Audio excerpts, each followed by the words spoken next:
नमस्कार दोस्तों, आपका स्वागत करता हूं अपने YouTube चैनल पर। दोस्तों, आज हम बात करने वाले हैं भारत के इतिहास के उस घोटाले की जिसने पूरी सरकार को हिला दिया, जिसने पूरे संसद को रोक दिया, जिसने कोर्ट को दखल देने पर मजबूर कर दिया। साथियों, एक ऐसा घोटाला जो हुआ सिर्फ एक छोटी सी गलती से नहीं बल्कि जानबूझकर बनाए गए नियमों से। जरा सोचिए, अगर सरकार आपको हजारों करोड़ की चीज सिर्फ कुछ ही 100 करोड़ में दे दे तो क्या होगा। और सोचिए, अगर वही चीज आप अगले ही दिन विदेशी कंपनी को कई गुना दाम में बेच दे रहा है तो मुनाफा किसे होगा, नुकसान किसका होगा? देश का, आपका, हम सबका। दोस्तों, आज के समय में जब हम 5G और 6G की बात करते हैं तब यह जानना बहुत ज़रूरी है कि 2G के दौर में ऐसा क्या हुआ था कि सुप्रीम कोर्ट को कहना पड़ा अब स्पेक्ट्रम सिर्फ ऑक्शन से ही मिलेगा, मतलब सिर्फ नीलामी से ही मिलेगा। अगर आप उस समय छोटे थे या आपको लगता है कि 2G स्कैम सिर्फ न्यूज का शोर था तो आज की ये कहानी आपकी सोच बदल देगी, क्योंकि आज हम बात करने वाले हैं स्पेक्ट्रम क्या होता है, सरकार ने इतनी बड़ी गलती कैसे की, कुछ कंपनियां रातों रात अरबपति कैसे बन गई और आखिर में कोर्ट ने पूरा सिस्टम क्यों बदल दिया। तो दोस्तों, ये वीडियो बहुत ध्यान से देखिएगा, क्योंकि यह सिर्फ इतिहास नहीं, यह हमें एक सबक बताता है जो हर भारतीय को जानना चाहिए। यह 2G स्कैम की पूरी कहानी आज की इस वीडियो में हम बात करने वाले हैं। दोस्तों, इस वीडियो को पूरा जरूर देखिएगा और अगर वीडियो यूजफुल लगे तो वीडियो को लाइक करिएगा, शेयर करिएगा और हमारे चैनल को जरूर सब्सक्राइब करिएगा। दोस्तों, आज से 25 साल पहले, मतलब 2000 के आसपास, उस समय भारत के बहुत कम लोगों के पास मोबाइल फ़ोन होते थे और उस समय किसी के पास कॉल करना भी काफ़ी महंगा होता था और जो हैंडसेट थे ये सस्ते नहीं थे, बहुत महंगे होते थे और मोबाइल रखना एक स्टेटस सिंबल माना जाता था। लोगों को एक स्टेटस होता था कि मेरे पास मोबाइल है। लेकिन 20 साल पहले यानी 2005 के बाद पूरी चीज़ें ऐसे यू टर्न हो गई, पूरा बदल गए। मोबाइल फ़ोन सस्ते होने लगे और जो कॉल के रेट हैं, जब आप किसी को कॉल करते हैं जो पैसे लगते हैं, ये भी घटने लगे और जो SMS है, जो इंटरनेट है, हमें मिलने लगा। 2008 और 9 तक आते आते भारत में करोड़ों लोग मोबाइल को इस्तेमाल करने लगे। अब जहां ग्राहक बढ़ते हैं वहां कंपनी भी आती है और यहीं से शुरू होता है असली खेल। साथियों, इस खेल को जानने से पहले मैं आपको बताऊंगा स्पेक्ट्रम क्या होता है, आखिर ये स्पेक्ट्रम क्यों इतने महंगे होते हैं। दोस्तों, जो स्पेक्ट्रम होता है ये एक तरीके का तरंग होता है, एक वेव होता है। जैसे जो पानी की लहर है उसी तरह एक वेव होता है। ये वेव हवा में मौजूद होती हैं और जिनके जरिए जब आप किसी को फ़ोन करते हैं, किसी को SMS भेजते हैं या फिर जब इंटरनेट चलाते हैं तो इसी तरंग के वजह से, इसी वेव की वजह से आप किसी को कॉल कर पाते हैं, SMS भेज पाते हैं, इंटरनेट चला पाते हैं। अगर इसको और सरल भाषा में समझें तो अगर स्पेक्ट्रम नहीं होगा तो कोई भी कंपनी मोबाइल सेवा नहीं दे पाएगी। मतलब कि जो कंपनी है उसके लिए स्पेक्ट्रम एकदम एक रोड की तरह काम करता है। जैसे अगर आपको यहाँ से दिल्ली जाना हो तो जब तक रोड नहीं होगा तो आप गाड़ी से दिल्ली नहीं जा सकते, बिना रोड के आप कहीं जा नहीं सकते। इसीलिए रोड आपके लिए एक स्पेक्ट्रम का काम करता है। उसी तरह जो मोबाइल कंपनी होती है, जो टेलीकॉम कंपनी होती है, उनके लिए जो स्पेक्ट्रम एक हाईवे की तरह काम करता है और इस हाईवे पे इंटरनेट चलता है, SMS जाता है और हमारे कॉल जाते हैं। अब सरकार को ये एक संपत्ति है, सरकार की संपत्ति होती है और इसे कोई मुफ्त में नहीं ले सकता है।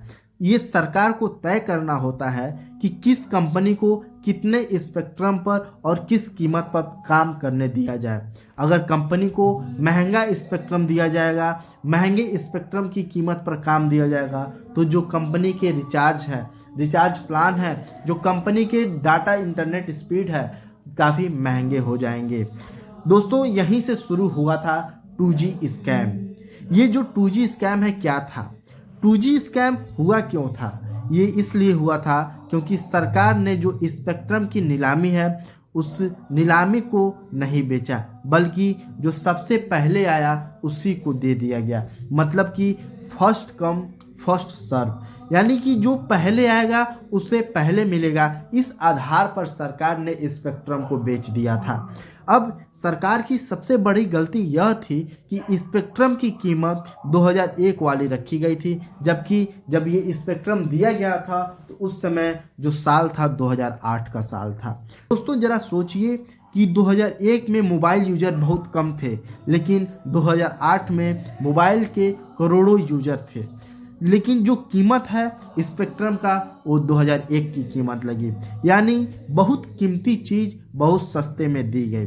अब सरकार ने कहा जो कंपनी पहले आवेदन करेगी उसे पहले स्पेक्ट्रम मिलेगा। अब यहाँ से शुरू हुआ घोटाले का असली खेल।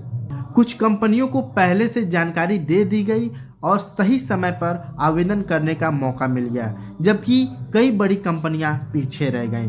कुछ कंपनियों को तो मिनटों में लाइसेंस मिल गया, जबकि नियम के अनुसार यह प्रक्रिया महीनों की होनी चाहिए थी। वह सब जानबूझकर किया गया था ताकि कुछ जो खास कंपनी है उनको फायदा मिल सके। इसी वजह से जिन कंपनियों को सबसे सस्ते में स्पेक्ट्रम मिला उन्होंने थोड़े समय बाद अपनी कंपनी का हिस्सा विदेशी कंपनियों को बेच दिया, और वह भी बहुत महंगों दामों पर। मतलब सरकार को नुकसान हुआ और कंपनी को भारी मुनाफा हुआ। सरकार को जो पैसा मिलना चाहिए था वह प्राइवेट कंपनियों की जेब में चला गया। अब सवाल ये है कि नुकसान किसका हुआ? दोस्तों जो कंट्रोलर और ऑडिटर जनरल होते हैं ये एक अधिकारी होते हैं जो भारत के पूरा लेखा जोखा अपने पास रखते हैं। इन्होंने बताया कि सरकार को करीब 1.76 लाख करोड़ का नुकसान हुआ है। ये रकम बहुत बड़ी रकम है दोस्तों, और इस आंकड़े पर संसद में बहस भी हुआ था, लेकिन यह साफ था कि नुकसान बहुत बड़ा है। इतना बड़ा कि इसे भारत के सबसे बड़े घोटालों में गिना गया है। और इस पूरे मामले के केंद्र में थे ए राजा, जो उस समय भारत के टेलीकॉम मिनिस्टर थे। इनके ऊपर आरोप लगा कि उन्होंने जानबूझकर नियम तोड़े और कुछ कंपनी को फायदा पहुंचाया, जिसमें सीबीआई और ईडी ने जांच शुरू किया, और जो उस समय के टेलीकॉम मिनिस्टर थे ए राजा, उनके ऊपर केस दर्ज हुआ। यह मामला संसद से लेकर सड़कों तक, मीडिया से लेकर अदालत तक हर जगह गूंजने लगा। 2012 में सुप्रीम कोर्ट ने 122 2G लाइसेंस रद्द कर दिए गए। कोर्ट ने साफ कहा है कि स्पेक्ट्रम को ऐसे बांटना गलत था, और अगर स्पेक्ट्रम को देना है तो नीलामी का ही सही तरीका है, और ऑक्शन ही सही तरीका है, और नीलामी से ही स्पेक्ट्रम दिया जा सकता है। यह फैसला बहुत ऐतिहासिक था जो पूरे टेलीकॉम सेक्टर की दिशा को बदल दिया था। इस कोर्ट में लंबी सुनवाई के बाद 2017 में एक विशेष अदालत ने ए राजा को बरी कर दिया। अदालत ने कहा आरोप साबित नहीं हो पाए हैं, लेकिन सीबीआई और ईडी ने इन फैसलों को सुप्रीम कोर्ट में चुनौती दी। अभी भी कानूनी प्रक्रिया में रह रहा है, और जो कानूनी प्रक्रिया है अभी भी चल रहा है। दोस्तों 2G स्कैम से भारत ने बहुत बड़े सबक सीखे हैं। सबसे बड़ा सबक, प्राकृतिक संसाधनों की नीलामी बहुत जरूरी है। इसके बाद हर स्पेक्ट्रम ऑक्शन से ही दिया गया है। नियम ज़्यादा सख्त हुए हैं, और जो ट्रांसपेरेंसी है, जो पारदर्शिता है, काफ़ी बढ़ा दिया गया है। आज 4G, 5G और आने वाला 6G, इन सभी की जो भी स्पेक्ट्रम है सब ऑक्शन से ही होता है। दोस्तों 2G स्कैम सिर्फ एक घोटाला नहीं था, यह एक चेतावनी थी। यह बताता है कि गलत नीति, गलत इरादे और पारदर्शिता की कमी देश को कितना नुकसान पहुंचा सकता है। लेकिन दोस्तों इसमें अच्छी बात यह है कि भारत ने इससे सीखा, सिस्टम को सुधारा और आगे बढ़ा। दोस्तों ये था 2G स्कैम जो भारत को काफ़ी नुकसान किया है। अगर आपको ये वीडियो यूजफुल लगा हो, अगर आपको ये वीडियो पसंद आया हो तो हमारे वीडियो को ज़रूर लाइक करिएगा, शेयर करिएगा और हमारे चैनल को ज़रूर सब्सक्राइब करिएगा, क्योंकि दोस्तों मैं इस चैनल से ऐसे ही नए नए जनरल नॉलेज के टॉपिक को लेकर आता हूँ जो आपको ये बताएगा कि भारत में इतिहास से लेकर आज तक क्या चल रहा है। ठीक है दोस्तों, मिलते हैं आपसे अगले वीडियो में एक और लेटेस्ट अपडेट को लेकर। तब तक के लिए जय हिंद, जय भारत।